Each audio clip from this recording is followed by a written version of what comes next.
आने के बाद क्या योगी सरकार को कोई लेटर या कुछ ऐसी चीजें लिखी आपने? नहीं, बीआरडी वाले केस में हमने योगी सरकार से मिले भी थे, हम जाके उनसे बोले भी थे, बहुत हमने पूरी कोशिश की थी, लेकिन कहते ना इंसान अपनी गलती छुपाने के लिए सामने वाले को टॉर्चर करता है। अब तो हम सीधे गवर्नमेंट से एक ही क्वेश्चन करते हैं, आपने एनएसए लगाया, किस बेस पे लगाया? अब हमें बस बेस बता दीजिए। अभी जो आपके बस इसलिए लगाया कि डॉक्टर कपिल इस देश में सबकी मदद करते हैं, एक अच्छे इंसान पे आप एनएसए लगा रहे हो, अगर उनके मार्शल पे लगा रहे हो तो पूरे हिंदुस्तान आपको बोल रहा है, कौन चुप है? सब लोग तो बोल रहे हैं, इससे ज्यादा बोल रहे हैं। और ऐसा उन्होंने क्या बोला है कि आपने एनएसए लगा दिया? एनएसए इतना छोटा है कि आपने किसी पे भी लगा देंगे उठाकर, वो भी एक डॉक्टर के ऊपर। उनका आप पूरा बैकग्राउंड उठा के देख लीजिए, उन्होंने कितनी मदद की है। कोई डॉक्टर इतना करता है, वो भी अपनी परवाह ना करके सिर्फ उस बच्चों के लिए कर रहे हैं। और आपने अपनी फैमिली की भी परवाह नहीं की उसने। हमारे भी 2 बच्चे हैं, आज भी पूछते हैं मेरे पापा कहाँ हैं, हम नहीं बता सकते क्योंकि मेरी बेटी बड़ी हो चुकी है और वो सबकी हेल्प कर रहे हैं, और आपने उनके ऊपर एनएसए लगा के उनको अंदर कर दिया है। मैडम, आखिरी सवाल है आपसे, जो पूरी कार्रवाई की जा रही है डॉक्टर साहब के खिलाफ, इससे आपको समाज में किस तरह की जो प्रताड़ना झेलनी पड़ रही है? आप समझ सकते हैं कि जब जब निकल रहे हैं तब तक उनको अरेस्ट किया जा रहा है, बार बार मेंटली टॉर्चर किया, इतना टॉर्चर किया जा रहा है कि डॉक्टर कपिल चुप हो जाए। लेकिन हमें एक ताकत भी मिलती है, हमें थोड़ा अंदर से दुख भी होता है कि अगर हम 1% भी गलत होते तब हमें टॉर्चर करते, हमें अरेस्ट करते। लेकिन जब जब आप उनका पूरा आप बैकग्राउंड उठा के देख लीजिए, जब जब इन्होंने जेल में डाला है, सिर्फ गवर्नमेंट की गलती होती है, सिर्फ किसी और की गलती होती है। बलि के बकरा सिर्फ डॉक्टर कपिल को बनाया जाता है। बहराइच वाले केस में फंसाया, परमिशन लेके गए थे, और वहाँ पे वो क्या करने गए थे? उन जो बच्चे मर रहे थे उनको देखने ही तो गए थे। इसमें उन्होंने क्या गुनाह किया था जो उनको अरेस्ट कर लिया? परमिशन लेने के बाद भी अलीगढ़ गए थे, अलीगढ़ में उन्होंने ऐसी कौन सी फीस दे दी है जो आपने उनको अरेस्ट किया? अरेस्ट तो किया उस टाइम कुछ एनएसए नहीं लगाया, कुछ भी नहीं लगाया। बेल मिलने के बाद आपको समझ में नहीं आया कि आप आगे उनको कैसे टॉर्चर करें, फर्दर टॉर्चर करना था तो उनके पास कुछ नहीं मिला, आपने एनएसए लगा दिया। सोच समझ के लगाया होता कि हम किसी डॉक्टर के ऊपर क्या लगा रहे हैं, सोचा नहीं, आपने लगा दिया उठाकर। अब हमें आज गवर्नमेंट हमें आंसर दे कि आपने एनएसए किस बेस पे लगाया है, बोलने के बेस पे लगाया है या फिर आप हमें पर्सनली टॉर्चर करने के बेस पे लगाया है? कोई political support SP, BSP, Congress party वगैरह? देखिए, हमें पॉलिटिक्स से मतलब नहीं है, हमें अपने हस्बैंड से मतलब है। सपोर्ट हम योगी जी से बात करेंगे, हम जो है हम योगी जी से क्या बात करें? योगी जी से बात करो, न्याय मिलेगा, इतने ही कहते हैं। मैंने बीआरडी वाले केस में देख लिया है, जब क्या है ना, गवर्नमेंट अपने बचने के लिए बलि का बकरा बनाया है, वो हमें क्या न्याय देंगे? वो क्या करेंगे? हमें कुछ नहीं करेंगे।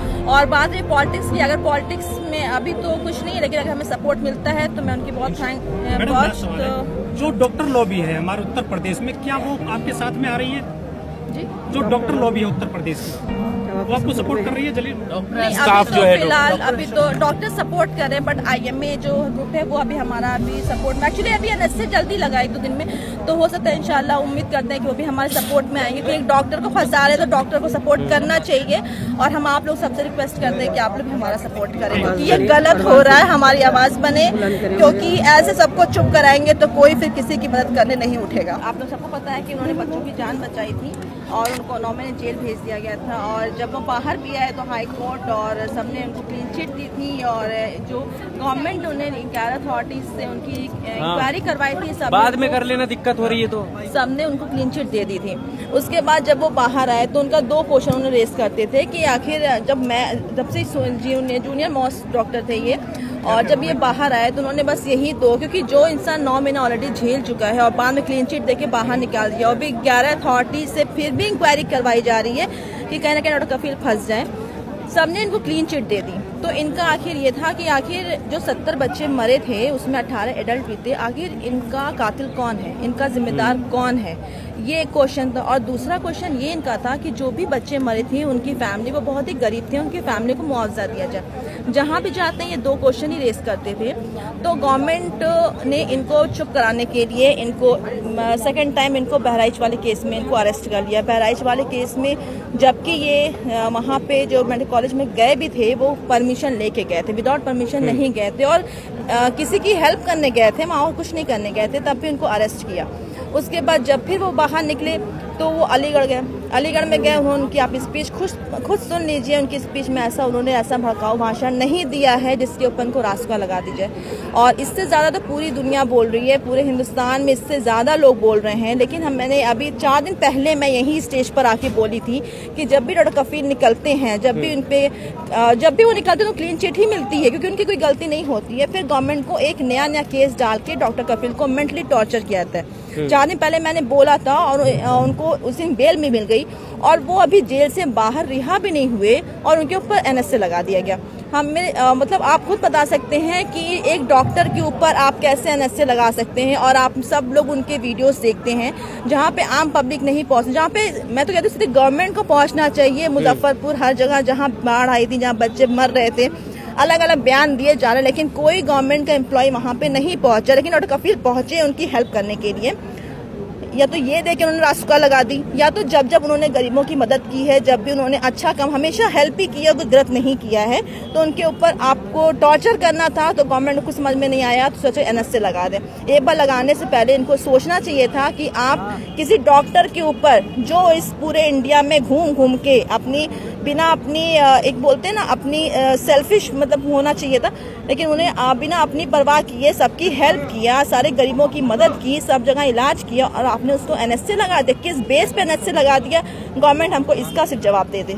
अच्छा, जिस स्टेटमेंट की बात की जा रही है अलीगढ़ मुस्लिम यूनिवर्सिटी के, और उस स्टेटमेंट को लेकर आपको लगता है कि कुछ गलत है, या फिर उनको इस वजह से टारगेट किया जा रहा है क्योंकि उनको क्लीन चिट मिल गई थी और वो बार बार योगी सरकार को कहीं ना कहीं दोबारा से उस मामले को लेकर जा रहे थे, खोल रहे थे और प्रेस कॉन्फ्रेंस कर रहे थे? क्या वजह लगती है? देखिए, मेन सीधा रीजन है कि वो सीधे गवर्नमेंट से 2 क्वेश्चन करते हैं कि आखिर वो 70 बच्चे मरे, उसका कातिल कौन है, जिम्मेदार कौन है, और उन बच्चों के पेरेंट्स को मुआवजा दिया जाए। इसके बदले में बार बार डॉक्टर कफील को टॉर्चर किया जाता है। टॉर्चर करने का नया बहाना, किसी न किसी बहाने केस करना, मतलब जी। और एक तो पहली बार जो BRD में उन्होंने बोला, आप सब स्पीच सुने होंगे, सबने देखा, ऐसा कुछ भी भड़काऊ भाषण नहीं था, इससे ज्यादा पब्लिक बोल रही है। और बिना और किसी के भाषण देने, किसी के बोलने पे आप पहली बात इन्होंने जो धाराएं लगाई थी उस पर अरेस्ट ही नहीं है, आप गिरफ्तार नहीं कर सकते किसी के बोलने पे। तब भी आपने गिरफ्तार किया, हमने मान लिया, चलो ठीक है आपने इसका बदला लिया, लेकिन उसके बाद भी बेल भी मिल गई। बेल मिलने के बाद में आपने NSA कैसे लगा दिया? आप मतलब ऐसे तो आप किसी को, वो निकले भी नहीं और आपने NSA लगा दिया। और एक डॉक्टर के ऊपर जो पूरी मदद कर रहा है, आप सब जानते हैं, सब उन्होंने कितनी हेल्प की है, जहाँ जहाँ हर जगह पहुंचे हैं, कहीं बच्चे बीमार हैं, एक इंसानियत दिखाई, ह्यूमैनिटी दिखाई। तो आपने अपनी गलती छुपाने चक्कर में आपने सीधे उनको फंसाकर एक तरह से मेंटली टॉर्चर कर रहे हैं कि डॉक्टर कफील चुप हो जाएं। इतना इनको टॉर्चर को, इतना इन पे केस लगा दो, इतना परेशान करो कि डॉक्टर कफील बोलना बंद कर दें और ये लोग बच जाएं। अभी फैमिली को लेकर देखा जाए तो परेशानी जाहिर सी बात है कि हो रही होगी, तो इस तरीके के केस को कैसे निपटा जा रहा है और फैमिली कैसे लड़ रही है? क्या वकील किए हैं, किस तरीके से जो लीगल तौर पर लड़ाई है वो किस तरीके से लड़ी जा रही है? देखिए, लड़ाई तो हमें लड़ना है और हम लड़ेंगे, क्योंकि ये हमें जितना चुप कराएंगे हम चुप नहीं रहेंगे, क्योंकि अभी तक हम लोग लड़ते आ रहे हैं और बार बार लड़ेंगे और ये हमें चुप कराने की कोशिश कर रहे हैं। लेकिन हम, फैमिली तो हमारी डिस्टर्ब है, मेंटली डिस्टर्ब है, लेकिन एक होता है ना टूटना। हम ऐसे, जितना ये हमें अरेस्ट करते हैं, जितना हमें फंसाते हैं, हमें एक ताकत मिलती है, हम बोलेंगे। क्योंकि आप किसी भी, जब हम सही बोलने को आप क्यों चुप करा रहे हैं? अगर हम गलत बोल रहे हैं तो हमें आप चुप कराइए।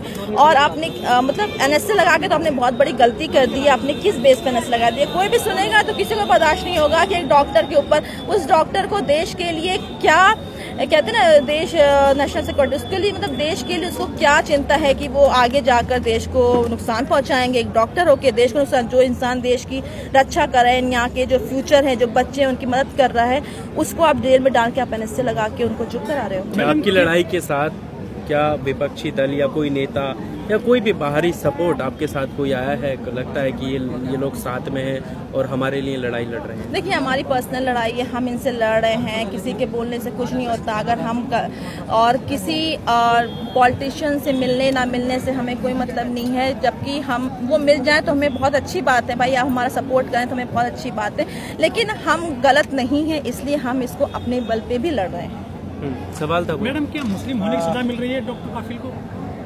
ये तो आप लोग अच्छे से जान सकते हैं कि मुस्लिम बनने से मुस्लिम की सजा मिल रही है कि सच बोलने की सजा मिल रही है, ये हमसे ज्यादा तो आप लोग जान सकते हैं। लास्ट टाइम आप कब गई थी डॉक्टर कफील से मिलने के लिए? एक्चुअली अभी हम उनसे मिल भी नहीं पाए हैं, हम उनसे मिलने जा रहे थे जिस दिन बेल थी। एक्चुअली मेरा छोटा सा बच्चा है, वो बीमार पड़ गया तो हम नहीं जा पाए और इंशाल्लाह अगले दिन में जाएंगे। जेल खबरों में बने रहने